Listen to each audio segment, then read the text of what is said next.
এই টাকা কই? এখানে টাকা ছিল। আগে বলো টাকাগুলো কোথায় পাইছো?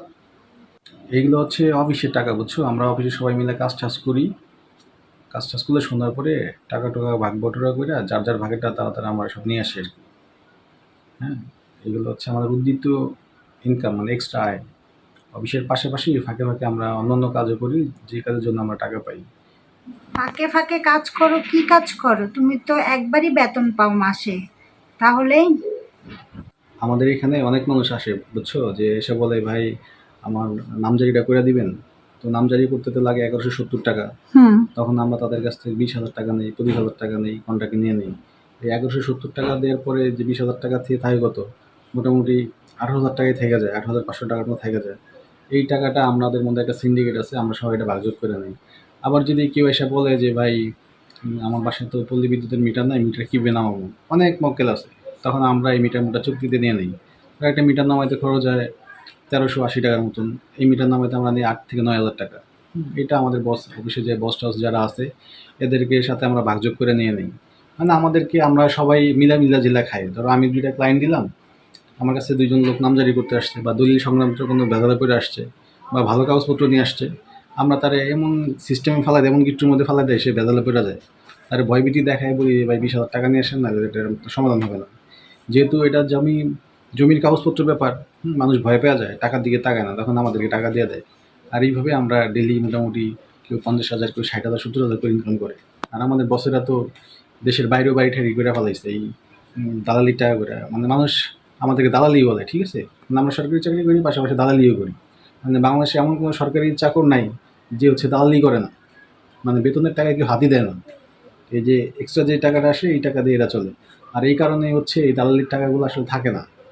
দেখা যায় ঘরের বউ পুরোটা নিয়ে নেয়, নিয়ে যে তোমার মতো জিজ্ঞাসা করে টাকা তো নাই, কই থেকে পাইছো, এরকম সেরকম। আবার দেখা যায় যে বিকাশে মাঝে মাঝে শোনো না যে প্রতারক এসে টাকা নিয়ে গেছে, দেখবে হারাম টাকা এইভাবে চলে যায়, হালাল টাকা যায় না।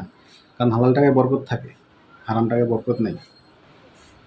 যখন হারাম হালালটা বুঝোই তাহলে কেন হারাম খাও? আর যখন হারামই খাও তখন আমি এই টাকা গায়েব করেই দিব। আমাদের অফিসের বড় বসরা এগুলা খায়, এগুলা করে। এখন আমি যদি অফিসে ভালো হয়ে যায়, আমি যদি মানুষের থেকে টাকা না নেই, দালালির টাকা না নেই, তাহলে আমার চাকরি থাকবে না। ঠিক আছে? এটা একটা চেইন, এখানে পা দিলে বের হওয়া যায় না।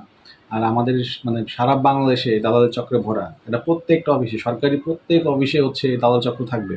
এবং এই দালালরাই হচ্ছে কি, মানে অফিসের কর্মকর্তারাই দালাল। এরা চাকরির টাকা, মানে বেতনের টাকা হাত দেয় না, এরা সবাই মিলে জিলে খায়। ছোটরা যদি ভালো হইতে চায়, বড়রা ভালো হইতে দেয় না।